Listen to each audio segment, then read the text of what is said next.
जया किशोरी जी ने रिक्वेस्ट की थी तो लाइव होया रमाडा होटल चों श्रीमद भगवद गीता का पाठ कर रहे जया किशोरी जी पहली बार मीडिया के रूबरू होए ने अज तुम देख रहे हो लाइव तस्वीर हॉट न्यूज़ ते मैं जगता पर रमाडा होटल प्रति अच्छा ਕਰਨ ਦੀ ਕੋਸ਼ਿਸ਼ ਕਰ ਰਹੇ ਹਾਂ ਉਹ ਵੱਧ ਤੋਂ ਵੱਧ ਲੋਕਾਂ ਦੇ ਵਿੱਚ ਪ੍ਰਜਵਲਿਤ ਹੋਵੇ ਲੋਕਾਂ ਦੇ ਵਿੱਚ ਜਾਵੇ ਉਹਦਾ ਸਭ ਤੋਂ ਵਧੀਆ ਔਰ ਵਧੀਆ ਤਰੀਕਾ ਜੋ ਹੈ ਉਹ ਮੀਡੀਆ ਹੈ ਇਸ ਕਰਕੇ ਸਾਡੇ ਸ਼੍ਰੀ ਜया ਕਿਸ਼ੋਰੀ ਜੀ ਨੇ ਸਾਡੀ ਗੱਲ ਨੂੰ ਮੰਨਦੇ ਹੋਏ ਅੱਜ ਪ੍ਰੈਸ ਕਾਨਫਰੰਸ ਕਰ ਰਹੇ ਆ ਤੁਹਾਡੇ ਰੂਬਰੂ ਹੋ ਰਹੇ ਨੇ ਜਿਨ੍ਹਾਂ ਨੇ ਕੋਈ ਗੱਲ ਪੁੱਛਣੀ ਹੋ ਉਹ ਜੀ ਕਾਲ ਪੁੱਛ ਸਕਦੇ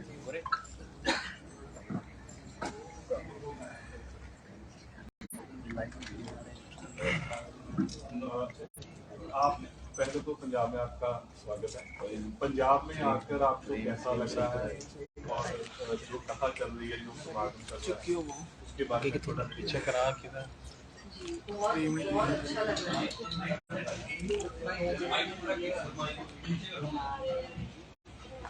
आवाज आ रही है आपको? तो बहुत बहुत अच्छा लग रहा है। मैं भागवत कथा करने पहली बार आई हूँ पंजाब में और हमें जितनी उम्मीद थी उससे कहीं ज्यादा प्यार और उत्साह मिला है यहाँ पर। और रमन जी और उनकी पूरी टीम जो के साथ इस कार्यक्रम का जिन्होंने आयोजन किया, बहुत सुंदर तरीके से आयोजन किया, बहुत सुंदर तरीके से, किसी को कोई दिक्कत ना हो बैठने में, कथा सुनने में, हर तरीके से बहुत सुंदर रूप से ऑर्गेनाइज हुआ है। तो मुझे बड़ी खुशी हुई है और जल्दी ही वापस आना चाहेंगे। कितना जुड़ रहा है इसके साथ के साथ, जैसे आपने देखा कि एक अलग ट्रैक पे चल रहा है। अब हम देखा जाए कि पिछले 5 दशक में यूथ की जो संख्या है वो कम हो रही है पहले से, तो उसमें आप क्या कहना चाहती है कि यूथ किस वजह से पीछे हो रहा है? देखिए, मेरे लिए ये ऑपोजिट है। मेरी कथाओं में काफी यूथ रहता है। तो एक कारण हो सकता है क्योंकि वो मुझे अपने जैसा समझते हैं कि मैं भी एक युवा हूँ, तो थोड़ा सा रिलेट कर पाते हैं। बट पीछे रहने का कारण एक ये भी हो सकता है कि पहली चीज कि घर का माहौल आजकल वैसा रहा नहीं है। हमने कल ही कथा में बात करी कि आपके भगवान की कहानियों की कमी नहीं, कहानियां हैं वो उठानी पड़ती है और उनको सुनानी पड़ती है। आपके खुद के भगवान की बहुत कहानियां हैं जिनमें इतनी अच्छी सुंदर सुंदर सीख है, तो आप बचपन से क्यों नहीं बच्चों को वो सुनाते हैं? और आप सोचते हैं कि बच्चा बड़ा हो जाए फिर समझदार बनाएंगे या फिर धर्म के ऊपर बात करेंगे या ग्रंथ पढ़ाएंगे, तो समझदार होने के बाद वो सिर्फ अपनी जिज्ञासा के कारण कि मुझे चीजें जाननी थी। तो घर का माहौल और दूसरा थोड़ा सा इवॉल्व होना कि आप जब आप किसी को कुछ सिखाने की कोशिश करें तो आप जिद्दी नहीं बन सकते कि ऐसे सीखना है तो सीखो वरना मत सीखो। नहीं, आपको उनको थोड़ा, जैसे घर के बच्चे को खाना खिलाते हैं तो आप ये नहीं बोल सकते कि ऐसे खाओगे तो ही खिलाएंगे वरना भूखे रहो। आप कोई भाग के खिला रहा है, कोई फोन दिखा के खिला रहा है, कोई कहानियां सुना के, क्योंकि आपका इंटेंशन है बच्चे को खाना खिलाना, तो आपका इंटेंशन होना चाहिए युवा को धर्म के पास लाना। तो आप कहोगे कहानियां तो मैं कहानियां सुनाती हूँ, भजन तो मैं भजन सुनाती हूँ, मोटिवेशन तो मोटिवेशन में बताती हूँ। तो थोड़ा सा चेंज लाना ताकि यूथ आपके साथ रिलेटेबिलिटी महसूस कर सके। जिद्दी नहीं होना कि ऐसे आना है तो आओ वरना दूर रहो, तो वो दूर रहता है आपसे, क्योंकि समय बदल रहा है। हर जगह एक ही चीज नहीं है, दुनिया बदल रही है, लोगों को बहुत एक्सपोजर्स मिल रहे हैं। तो उस वक्त जरूरी है कि आप धर्म को भी थोड़ा इवॉल्व करके उनके सामने लेकर आए। आपने 2020 में अपनी पोस्ट ग्रेजुएशन कंप्लीट की। 2020 में आपने पोस्ट ग्रेजुएशन मैंने सिर्फ ग्रेजुएशन की है। 20 में की है? नहीं, मुझे 5 साल हो गए। 5 साल हो गए। तो आपके साथ जो कॉलेज में आपके जो कुलीग रहे हैं, आपके फ्रेंड्स रहे हैं, वो अब आपको कैसे देखते हैं कि आपके साथ वो आपके साथ कैसे उसके पढ़ते थे उनके साथ, अब आप जो है कथावाचक हो गए हैं, तो कभी उनसे कभी मुलाकात हुई या कभी उन्होंने कभी आपके संपर्क किया? नहीं, पहली बात तो मेरे कॉलेज के कोई दोस्त रहे नहीं, क्योंकि कॉलेज मैंने थोड़ा प्राइवेटली की थी, सिर्फ मैं एग्जाम देने जाती थी। तो मेरे आज तक स्कूल के ही दोस्त हैं सिर्फ, और स्कूल के जो बचपन के आपके दोस्त होते हैं वो बचपन से आपके साथ है, तो उनको कोई फर्क नहीं पड़ता आप क्या बन गए हैं या क्या कर रहे हैं, उनको अच्छा लगता है डेफिनेटली। और हम कभी नहीं, हम जब भी घर जाते हैं मैं उनसे मिलती हूँ, या वो जहाँ भी कहीं ना कहीं काम कर रहे हैं तो हम कोशिश करते हैं कि महीने में 1-2 बार तो हम मिल ही रहे एक दूसरे से।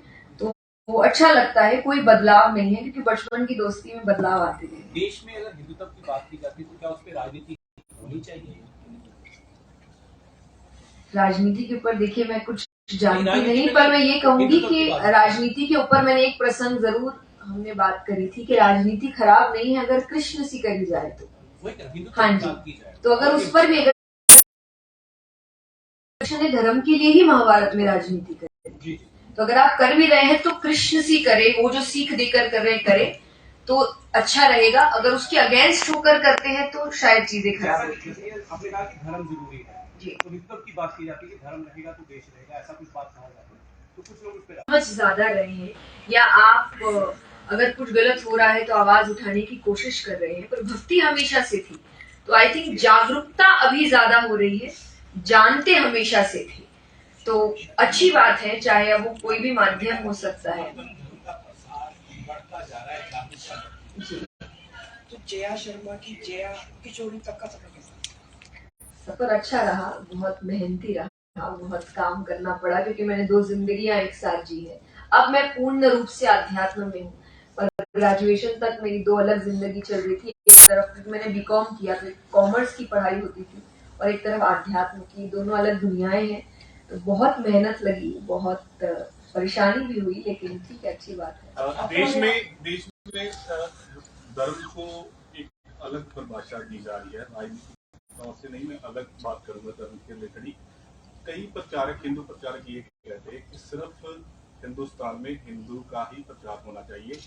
क्या आपको लगता है कि ऐसा प्रचार करना ठीक है? नहीं, तो मुझे नहीं पता ऐसा कौन कहते हैं, क्योंकि सनातन धर्म ही ये नहीं कहते। सनातन धर्म तो वासुदेव कुटुंबकम की बात करते हैं कि हम सब एक परिवार है और सब अपनी अपनी सोच लेकर। मैं हमेशा एक बात कहती हूँ, देखिए, इज्जत सबकी करिए, प्यार अपने से करिए, लेकिन इज्जत सबकी करिए।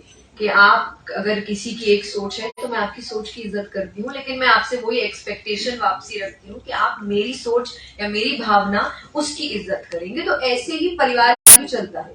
एक परिवार में अगर 5 लोग हैं तो 5 एक माथे नहीं होते, सबकी अलग अलग सोच है। मतलब रिस्पेक्ट हर धर्म की हाँ जी, रिस्पेक्ट सबकी प्यार करिए। सिर्फ वो अपने तो अच्छी बात है, वो वही बात कहते हैं, आप अपने देश के नहीं तो किसी देश के नहीं। तो अगर आप अपने के नहीं तो आप किसी के क्या ही होंगे। तो इसीलिए प्यार, लेकिन इज्जत सबकी करिए, आपको बेइज्जती करने का किसी का भी हक नहीं है। जया जी, आपको अध्यात्म के लिए सफर कैसे शुरू हुआ? मतलब आपने कब सोचा कि मेरे को इसी लाइन में जाना है, ये अध्यात्म में जाना है या इसी का प्रचार? तो मैंने कभी सोचा ही नहीं। मेरी शुरुआत 5 साल की उम्र से हुई थी, 5-6 साल की थी मैं। तो मैं हमेशा से एक बात कहती आई हूँ कि मैंने ये काम नहीं चुना था, इस काम ने मुझे चुना था। तो शुरुआत ऐसी हुई थी कि मुझे पता नहीं था कि मैं क्या कर रही हूँ, या ये कोई काम भी हो सकता है, ये कोई रास्ता भी हो सकता है। मुझे अच्छा लग रहा था, तो मैंने शुरुआत पहले भजन गाने से करी थी। मैं भजन गाती थी, फिर धीरे धीरे मुझे कथाओं की तरफ, जैसे मैंने कहा, मेरी जिज्ञासा मुझे लेकर जाती है हर जगह। तो कथा की ओर जिज्ञासा गई, श्रीमद् भागवत की ओर जिज्ञासा गई, अब मोटिवेशनल सेशंस की ओर जिज्ञासा जा रही है। तो बस मुझे रास्ते दिखते जा रहे हैं, मैं चुनती जा रही हूँ। तो शुरुआत तो मैंने चुना कुछ नहीं था, उसने मुझे चुना।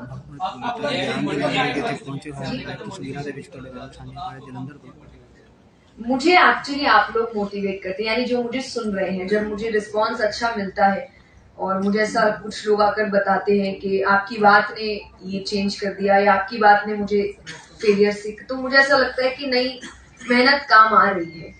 तो फिर मुझे लगता है कि नहीं, अब तो और काम करने की जरूरत है या कुछ और नया लाने की जरूरत है। तो वो आई थिंक मेरा मोटिवेशन है। पहली बार आए हैं, कैसा लगा आपको यहाँ? बहुत बहुत अच्छा लगा, और मुझे ऐसा लग रहा है कि जितना सब उत्साह में आते हैं उतना उत्साह हमें आता है। तो उत्साह, अगर आप वहाँ आ रहे हैं तो आप देख रहे हैं कि लोग बहुत उत्साहित हैं, बहुत खुश हैं। तो उनको खुश देखकर हमें खुशी मिलती है कि नहीं, हम जो कह रहे हैं उनको अच्छा लग रहा है, और शायद कहीं ना कहीं उम्मीद है कि वो अपने साथ वो बात निकल जाए।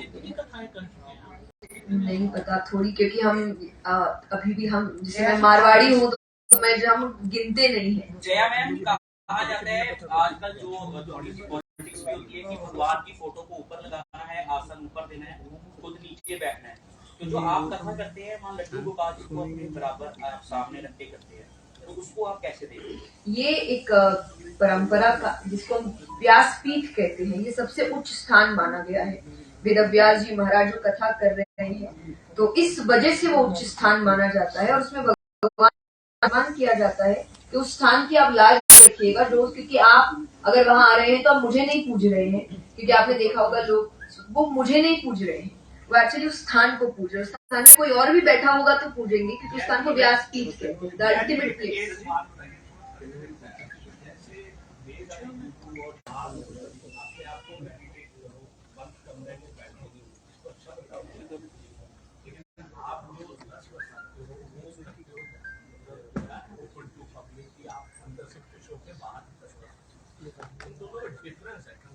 हाँ बिल्कुल है, जैसे मैंने इसलिए मैं आपसे कह रही हूँ डिफरेंस होगा ही, क्योंकि भगवान को प्राप्त करने का एक रास्ता नहीं है।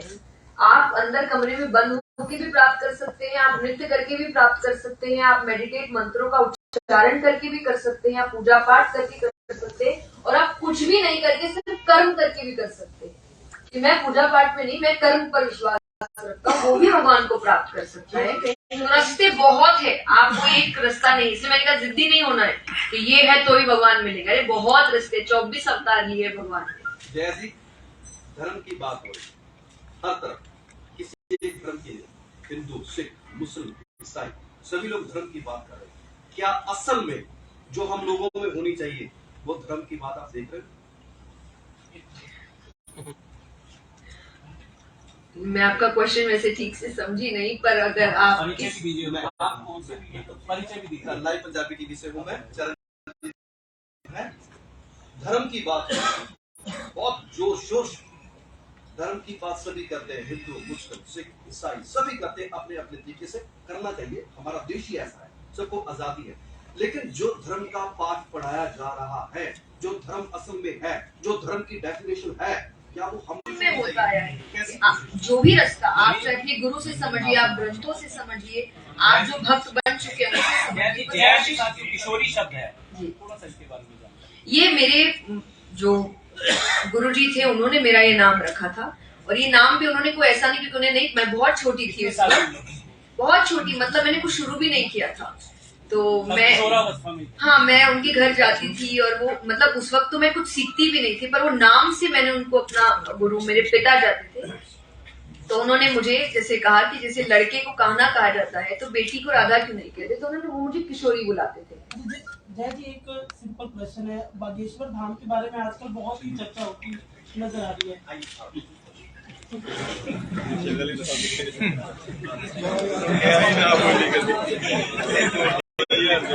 ਤੁਸੀਂ ਦੇਖ ਰਹੇ ਹੋ ਲਾਈਵ ਤਸਵੀਰਾਂ, ਇਹਨਾਂ ਹੀ ਤਸਵੀਰਾਂ ਨਾਲ ਪ੍ਰੈਸ ਕਾਨਫਰੰਸ ਖਤਮ ਹੋ ਗਈ ਹੈ। ਤੁਸੀਂ ਦੇਖ ਸਕਦੇ ਹੋ ਉਹਨਾਂ ਨੇ ਆਪਣੀ ਜੀਵਨੀ ਤੇ ਵੀ ਟਿੱਪਣੀ ਕੀਤੀ। ਤੁਸੀਂ ਦੇਖ ਸਕਦੇ ਕਈ ਗੱਲਾਂ ਉਹਨਾਂ ਨੇ ਕਈਆਂ ਧਰਮ ਤੇ ਵੀ ਕਈਆਂ, ਤੁਸੀਂ ਦੇਖ ਸਕਦੇ ਧਰਮ ਤੇ ਜੋ ਰਾਜਨੀਤੀ ਹੋ ਰਹੀ ਉਹਨਾਂ ਤੇ ਵੀ ਕਈ ਗੱਲਾਂ ਕੀਤੀਆਂ। ਤੁਸੀਂ ਦੇਖ ਰਹੇ ਲਾਈਵ ਤਸਵੀਰਾਂ ਹੌਟ ਨਿਊਜ਼ ਇੰਡੀਆ ਤੇ ਰਮਾਡਾ ਦੀਆਂ। ਇਹਨਾਂ ਤਸਵੀਰਾਂ ਨਾਲ ਮੈਂ ਰੰਜਨ ਥਾਪੜ ਤੁਹਾਡੇ ਤੋਂ ਅਲਵਿਦਾ ਲੈਣਾ।